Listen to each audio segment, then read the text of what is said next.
the next online retreat. And it's looking like, this is tentative, May 12th through the 14th.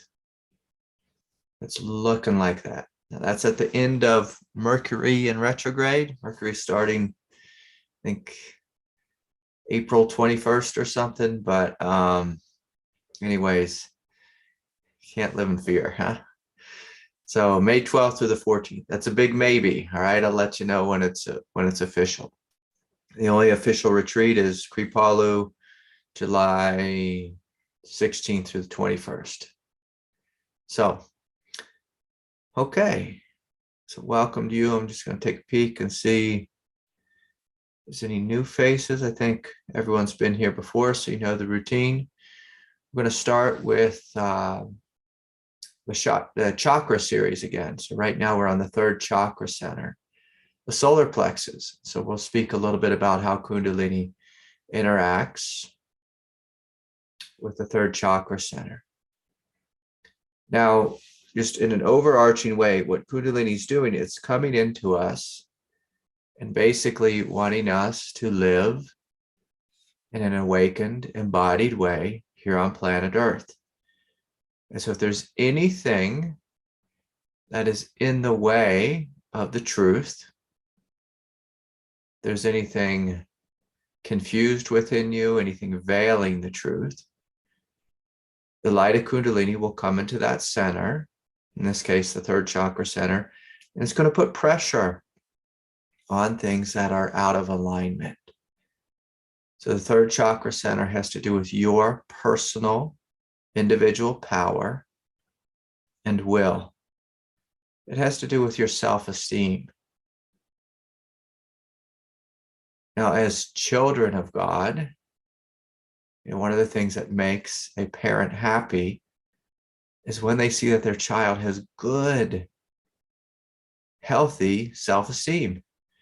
Like if I look at my daughter and she's happy and she's playing nice and she believes in herself and she's willing to run and to fight, for the things that she wants in life.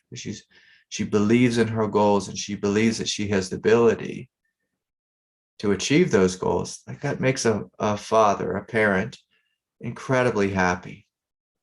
And I want you to think of God the same way. Nothing makes God happier than when you believe in yourself, in your true nature, in your highest nature. And so the third chakra center is where self-esteem, like a good, healthy self-esteem, is born. Now, for some of us, though, we don't have good, healthy self-esteem. We don't believe in ourselves. We don't believe in our power. Some of us, we had poor parents who kind of dominated us or didn't really support us, or they wanted us to be something different than what we are. And like my wife, she's an Olympic level hockey player. Like she grew up just playing boys hockey, just really intense competitive hockey. She's tried out for the Olympics, made it all the way through the cuts, and they just didn't have a spot for her on the team. But she's an incredibly just amazing on the ice. Now we have a little girl, and this little girl, we got her on some ice skates, and she's like, I want to be an ice dancer. I want to do figure skating. And so, of course, we support her in that. We support her. And that's what Kundalini's looking for is, are you willing to listen to your voice of truth? Not your parents' voice or your internalized parents' voice, not society's voice of success, that we should all be rich and famous and millionaires and create an app by the time we're 21. Like none of that stuff. We're listening to our truth, our unique, specific, incarnational truth. Incarnational, I mean the truth of your soul in this lifetime. Do you believe in that? Do you support that? Are you walking in the direction and the manifestation of this truth?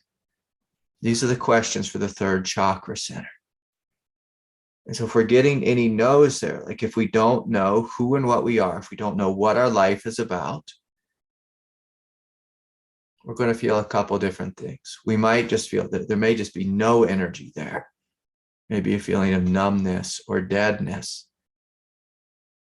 And when the Kundalini comes into that center, if there's numbness and deadness there, it's going to turn up the heat, put some light, some pressure in that center. And it's going to invite you to face your fears, your doubts, where you doubt yourself, where you sabotage yourself, where you shoot yourself in the foot. It's going to put pressure on all of that for that to be cleared out, emptied out, faced with a sense of love and faith. Again, faith meaning you believe in yourself. You believe that you are a divine being, that you are a god, that you are a goddess, that you are a warrior, and that you can be victorious here on planet Earth. Now, some of us, like we've spoken a lot about this on the spiritual path, some of us, we have imploded power here. An imploded power will look like the voice of being a victim. Everything bad happens to me. I can't do it. Life is unfair. I always get sick. I always get hurt. I'm always picked last.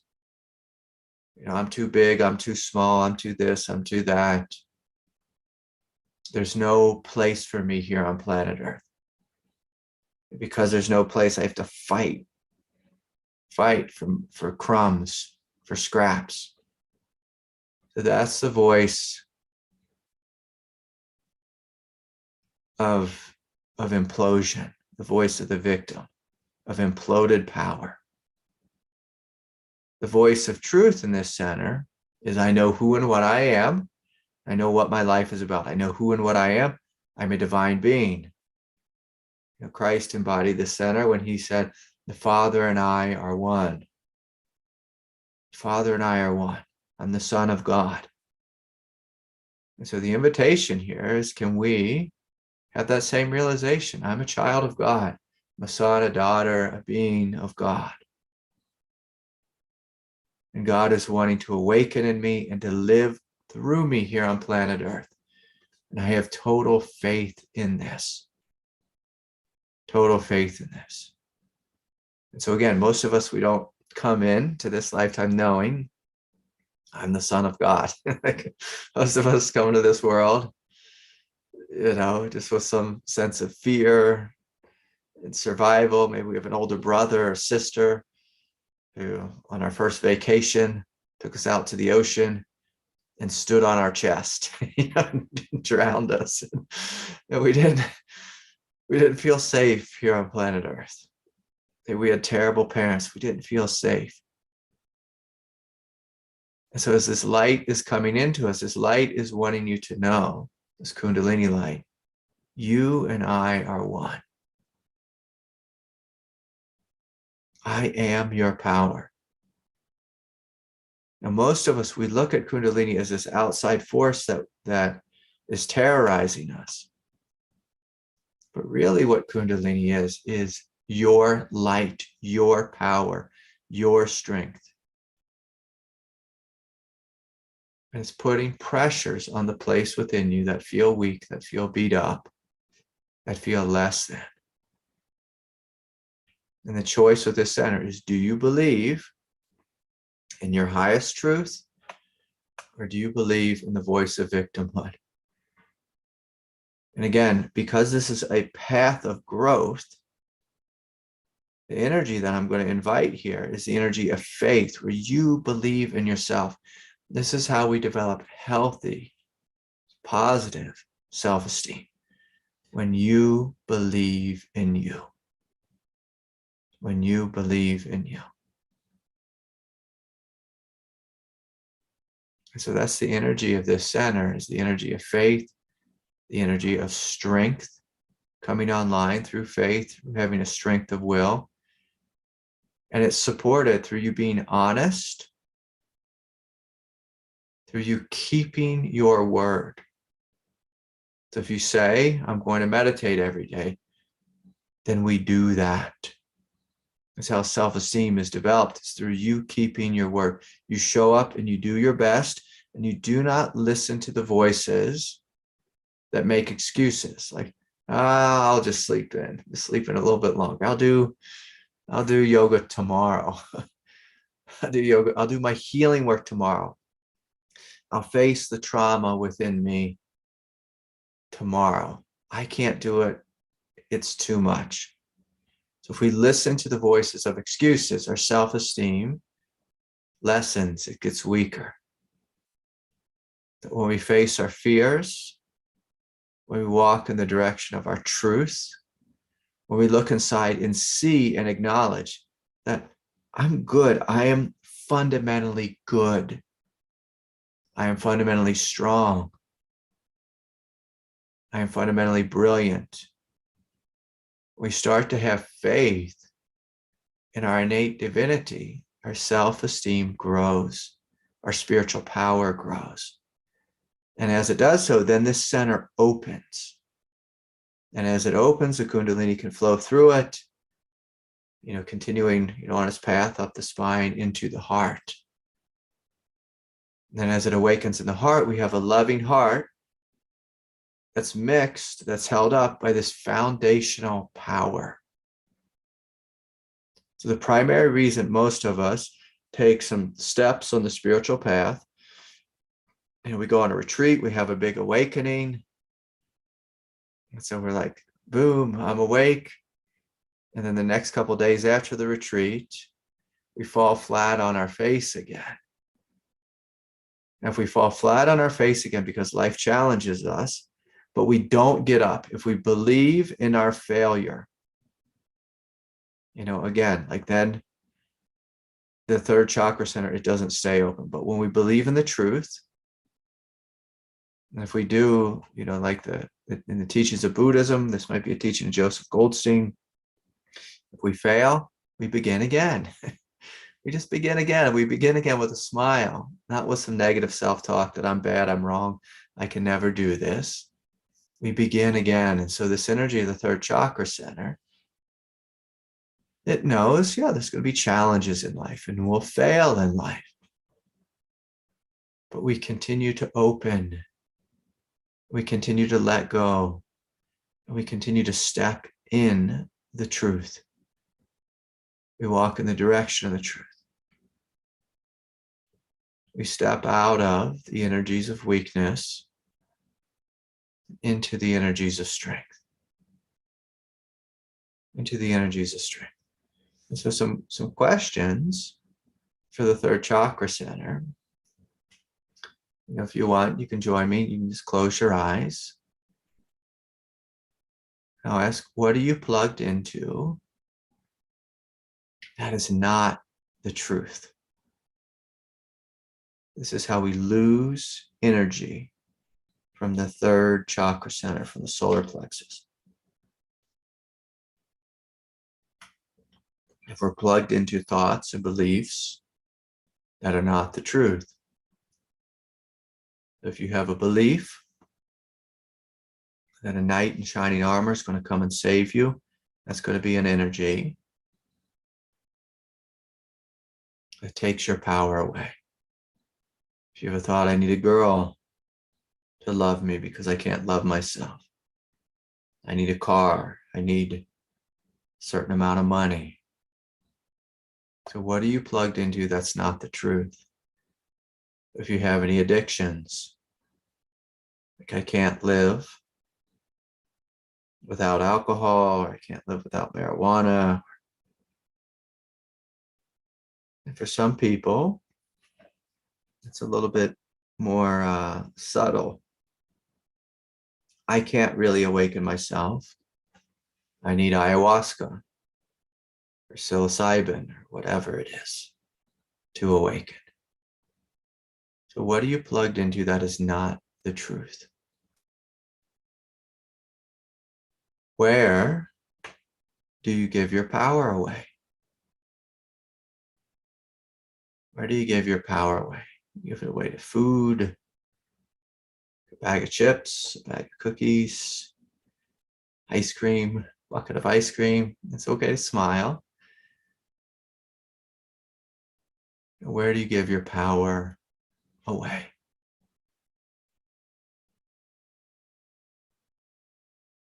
What am I addicted to? What am I addicted to?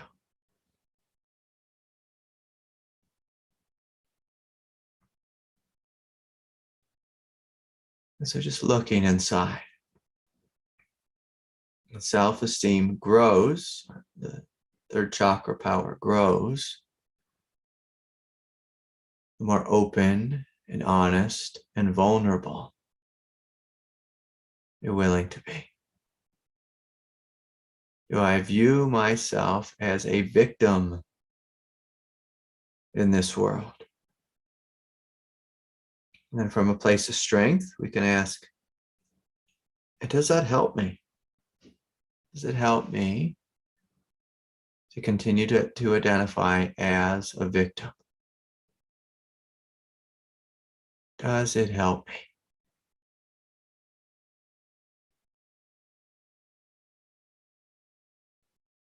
We'll flip the question around a little bit. And I'll ask you, what is your truth? What is your truth? And are you walking in the direction of the truth? Are you walking in the direction of the truth? If you're showing up and doing this exercise, you can say yes with a smile and pat yourself on the back. That you're working on healing and awakening. You're dedicating your life to this. What is your truth? And are you walking in the direction of the truth? You put your time and your energy, your attention behind the truth, behind the truth. But you support the truth. You support it with your time and attention.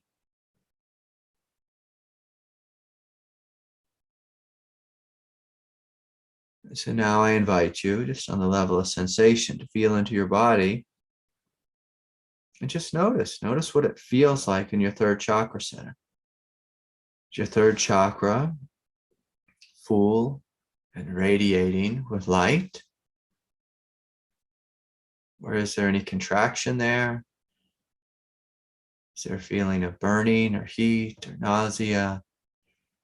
Sometimes we might have a feeling of like a clenched fist. For some of us who are new to this center,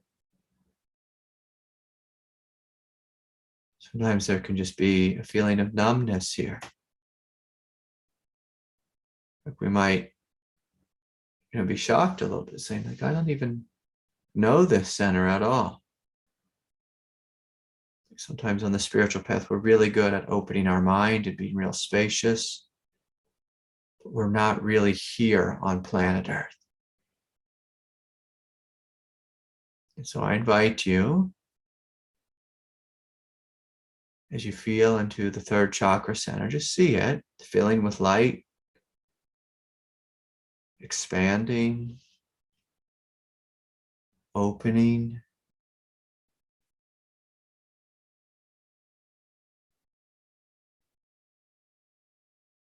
Perhaps even feeling almost like a denseness or solidity here, feeling of empowerment.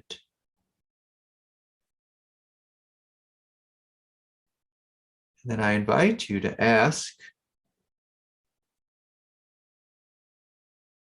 your solar plexus chakra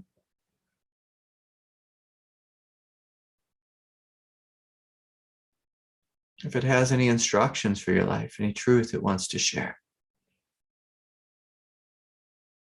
Does it have a message for you? Believe or have faith. You're a goddess. It's reminding you to let go and let God.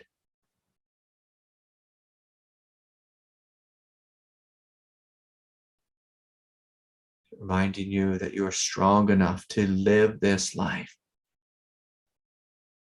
despite all the pain and the trauma. It's inviting you to do your healing work deeper, in a fuller, more honest way.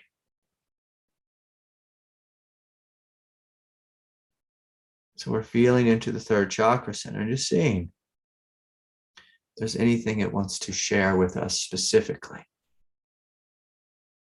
It wants to bring forward a greater truth.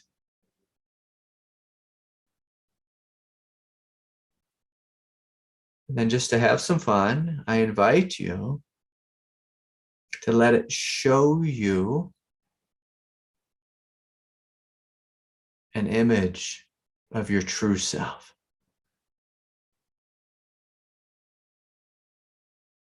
Your true divine nature, your true divine form.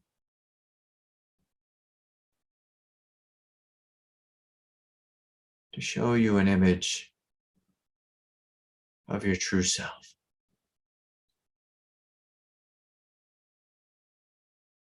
So seeing what's here, opening to what's here.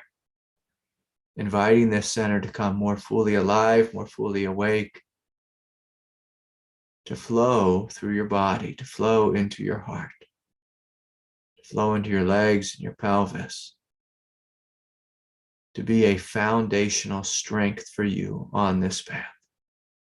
Where you believe in you. You believe in your inherent, innate divinity. So we take a deep breath, welcoming our divinity to come more fully into this world. To come more fully into this world.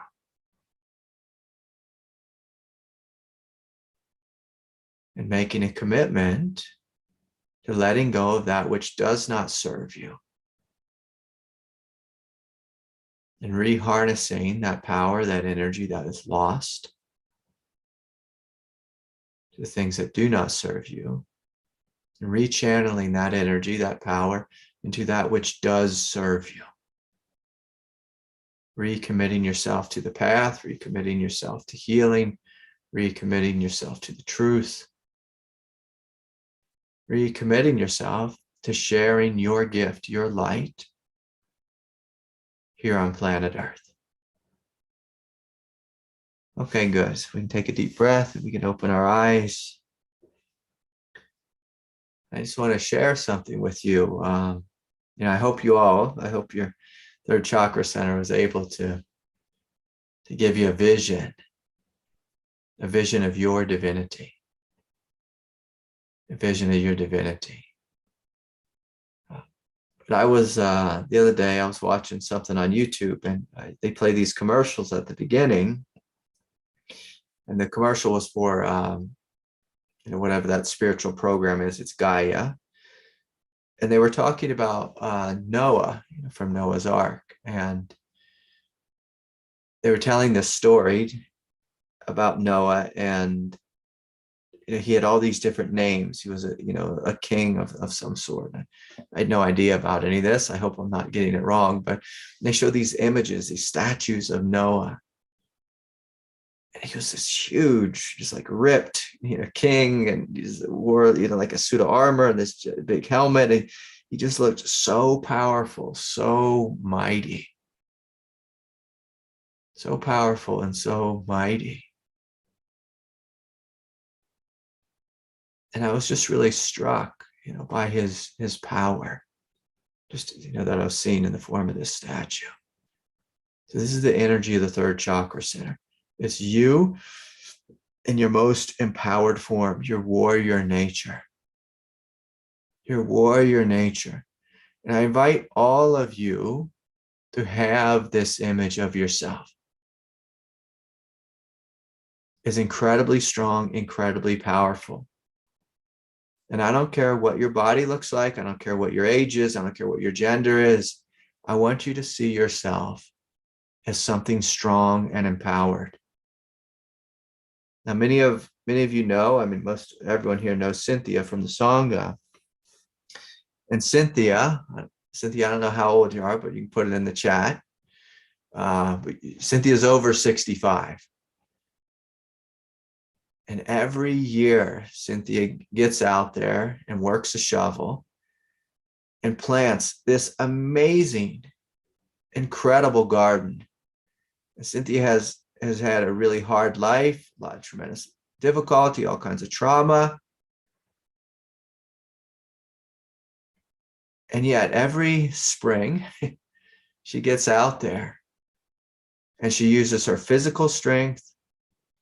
She uses her light, her love, her wisdom. She's a master gardener.